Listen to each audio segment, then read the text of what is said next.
तो hi friends, कैसे हैं आप। आशा करता हूँ अच्छे होंगे, बढ़िया होंगे और अपनी पढ़ाई लिखाई को पूरी शिद्दत के साथ पूरी कर रहे होंगे। दोस्त, आज आपके लिए हमने लेकर आया है समास के प्रकार तथा ये भी जानेंगे कि किस शब्द को हम कौन सा समास कहेंगे। तो आइए स्टार्ट करते हैं। सबसे पहले हम देखेंगे समास के प्रकार।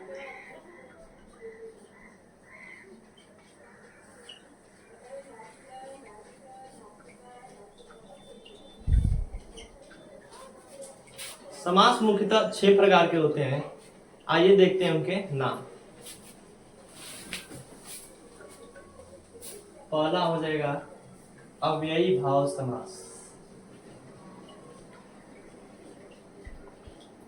अव्ययी भाव समास। दूसरा हो जाएगा तत्पुरुष समास। तत्पुरुष समास। तीसरा हो जाएगा द्विगु समास।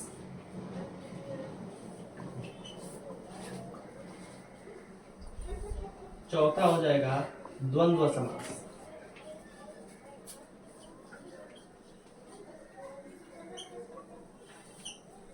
पांचवा हो जाएगा कर्मधारय समास।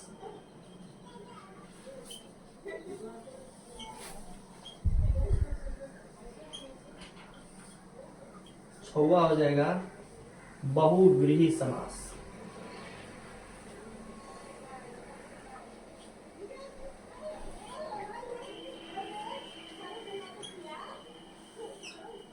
तो दोस्त, ये 6 प्रकार होते हैं समास के। इसका आप स्क्रीनशॉट ले, तब उसके पश्चात हम इसके डेफिनेशन को देखेंगे।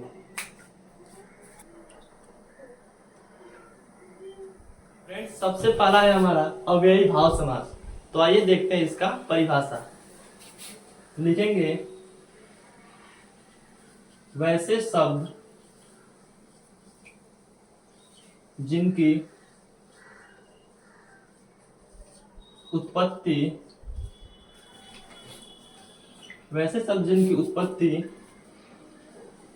बे, भर,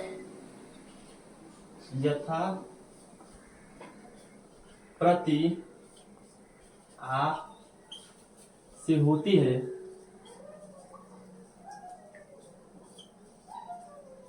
उसे हम अव्ययी भाव समास कहेंगे। उसे हम अव्ययी भाव समास कहते हैं।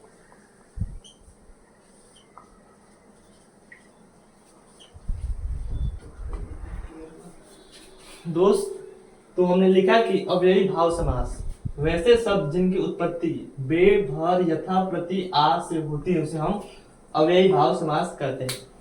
तो अव्ययी भाव समास की उत्पत्ति बे से पहले होगी। तो जैसे कि हम मानेंगे बे से हो जाएगा बेरहम, यथा यथाशीघ्र, प्रति प्रतिदिन, भरसक, आ से हो जाएगा आजीवन, आमरण। ये सभी इसके उदाहरण हो जाएंगे। तो आइए लिखते हैं इसके उदाहरण। उदाहरण में हो जाएगा दोस्त बे से हो जाएगा बेरहम। भर, तो भर से हो जाएगा दोस्त भर पेट। यथा से हमारा बन जाएगा यथाशीघ्र।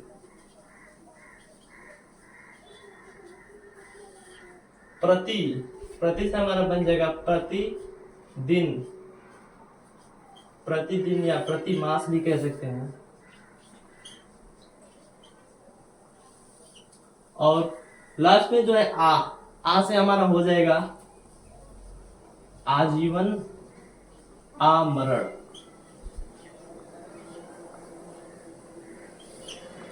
तो इस तरह हमारा पहला समास कंप्लीट हुआ।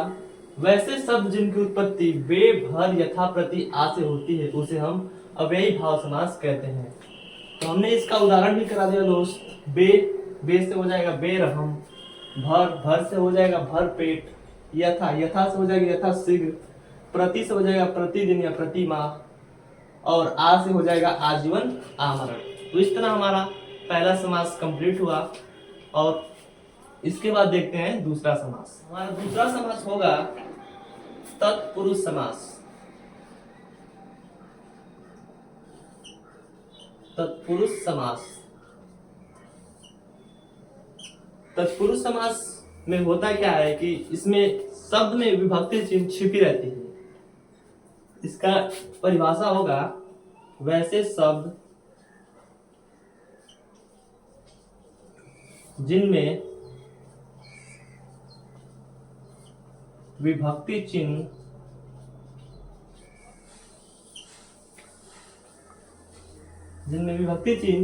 छिपा रहता है या लोप रहता है,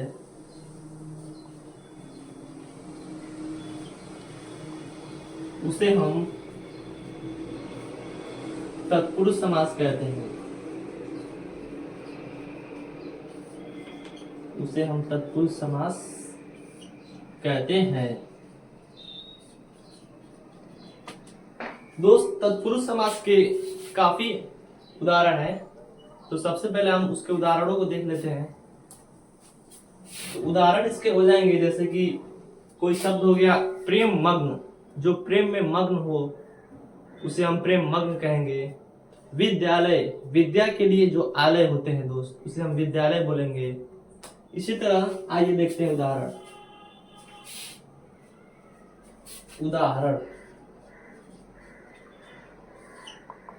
उदाहरण हो जाएगा प्रेम मग्न, जो प्रेम में मग्न हो उसे प्रेम मग्न। विद्यालय, विद्या के लिए आलय, विद्यालय। पूजा घर, पूजा के लिए जो घर हो उसे हम पूजा घर कहेंगे। ऐसे बहुत सारे उदाहरण है दोस्त, तो उदाहरण हम इतने ही रहने देते हैं। तो दोस्त, दूसरा भी कंप्लीट हो गया। अब आइए देखते हैं हम अपने तीसरे समास को। तीसरा समास, तो हमारा तीसरा समास है द्विगु समास। द्विगु समास। तो दोस्त, द्विगु समास में होता क्या है कि द्विगु समास में वैसे शब्द को रखा जाता है जिनकी उत्पत्ति गिनती के संख्यात्मक शब्दों से होती है। जैसे कि कोई शब्द हो गया त्रिलोक, जिसका मतलब हो गया तीन लोक। त्रिशूल, जिसका अर्थ हो गया तीन शूल। तो आइए देखते हैं इसके परिभाषा। वैसे शब्द जिनका प्रारंभ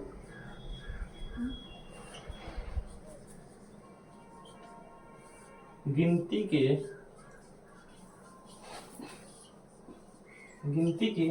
संख्यात्मक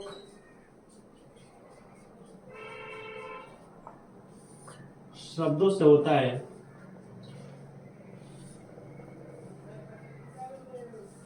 गिनती के संख्यात्मक शब्दों से होता है, उसे हम द्विगु समास कहते हैं। द्विगु समास कहते हैं। दोस्त देखेंगे, वैसे शब्द जिनका आरंभ गिनती के संख्यात्मक शब्दों से होता है उसे हम द्विगु समास कहते हैं। अब गिनती के संख्यात्मक शब्दों से आरंभ होने वाले शब्द तो बहुत सारे हैं, तो आइए कुछ उदाहरण देख लेते हैं। उदाहरण में से हो जाएगा हमारा दोस्त त्रिशूल। त्रिशूल का मतलब हो गया तीन शूल। पंचवटी, पंचवटी इसका मतलब हो गया कि पांच वटों का समाहार। इसी प्रकार हो जाएगा दोस्त त्रिलोक, अर्थात तीनों लोक। तो दोस्त, जहां भी गिनती की संख्या शब्दों के शुरुआत में आ जाए उसे हम द्विगु समास कह देंगे। तो दोस्त, जहां तक हमारा तीसरा समास कंप्लीट हुआ तब तक आप इसको स्क्रीनशॉट कर लें।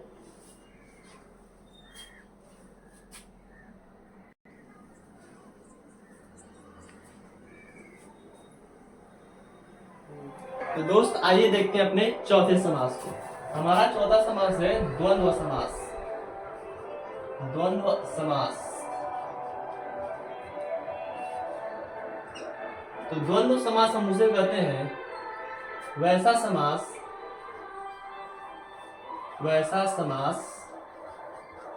जिसमें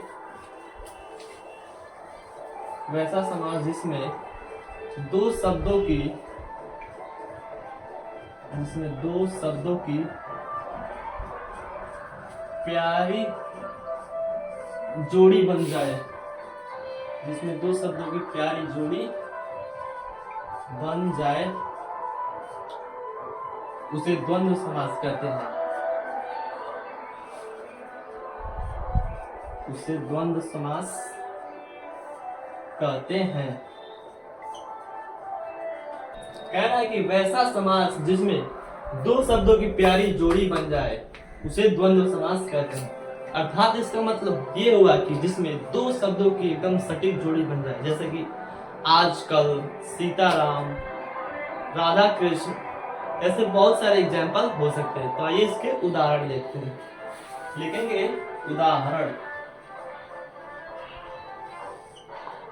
उदाहरण हो जाएगा दोस्त, राधा कृष्ण, सीताराम,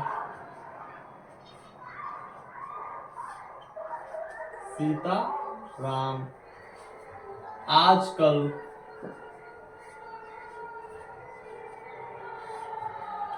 लैला मजनू,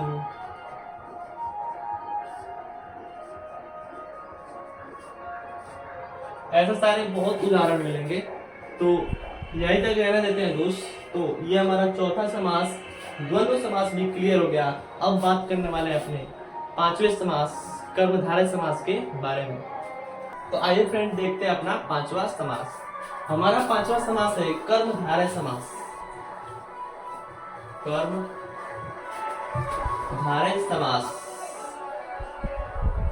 कर्मधारय समास, इसका परिभाषा लिखेंगे वैसा नाम लेकर ये लिखेंगे कि जिसमें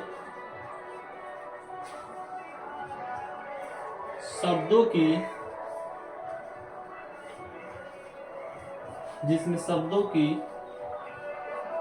विशेषता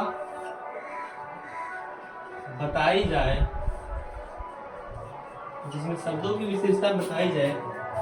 उसे हम कर्मधारय समास कहते हैं। तो दोस्त, जिस शब्दों की विशेषता बताई जाए उसे कर्मधारय समास कहेंगे। यानी कि जिस शब्द की विशेषता बताई जाती है उसे हम कर्मधारय समास में रखते हैं। अब जैसे कि कोई शब्द हो गया, उदाहरण में देखेंगे कमल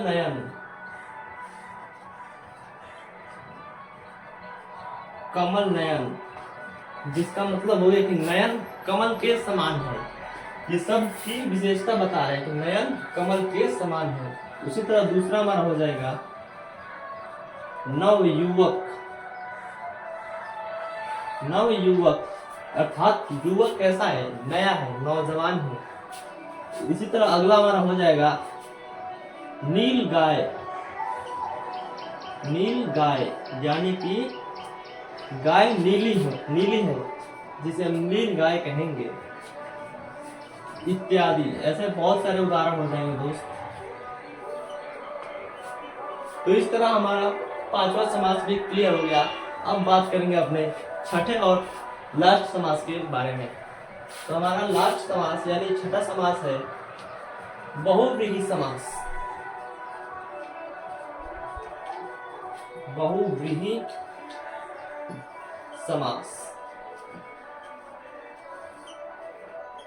तो दोस्त आपको बता दें कि इस समास में वैसे लोगों का वर्णन किया जाता है जो पूरे संसार भर में मात्र एक हो।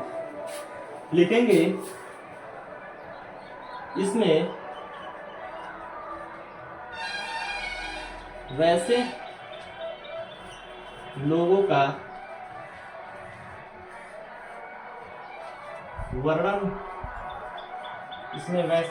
वर्णन किया जाता है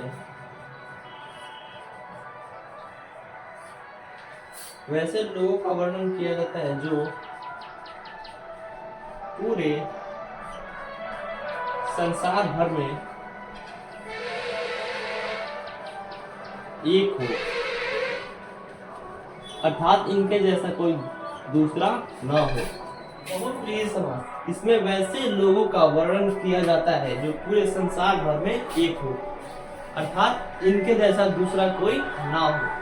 तो इसके उदाहरण हम देखेंगे।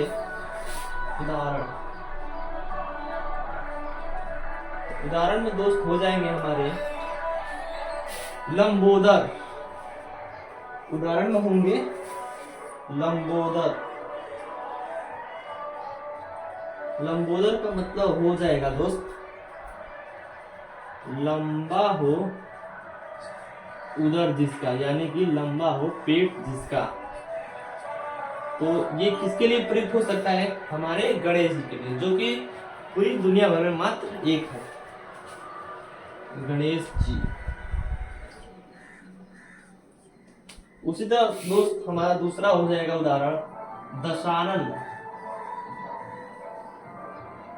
दशानन, 10 हो आनंद जिसके, दशानन 10 हो आनंद जिसके,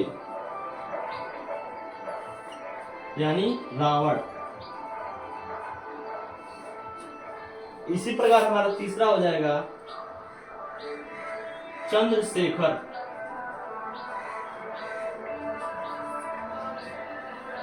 चंद्रशेखर मतलब जिसके शेखर पर चंद्र हो, जिसके शेखर यानी जिसके सिर पर, जिसके शेखर पर चंद्र हो, जिसके शेखर पर चंद्रमा हो, यानी कि हमारे शिव जी। तो दोस्त ऐसे बहुत सारे उदाहरण हो जाएंगे, तो हम इतना ही रहने देते हैं। तो यहाँ पर समाप्त हुआ हमारा समास। तो फ्रेंड्स, आशा करता हूँ कि ये वीडियो आपको पूरा समझ में आया होगा, और साथ ही साथ अगर ये वीडियो आपको अच्छा लगा होगा तो जरूर लाइक कीजिएगा, और चैनल पर नए हैं तो सब्सक्राइब जरूर करिएगा, और साथ ही साथ अपने दोस्तों को भी जरूर शेयर करिएगा ताकि अगर उनको भी समाज को लेकर कोई समस्या हो तो उनकी समस्या जल्दी समाप्त हो। तो मिलते हैं अगले वीडियो में, तब तक के लिए जय हिंद।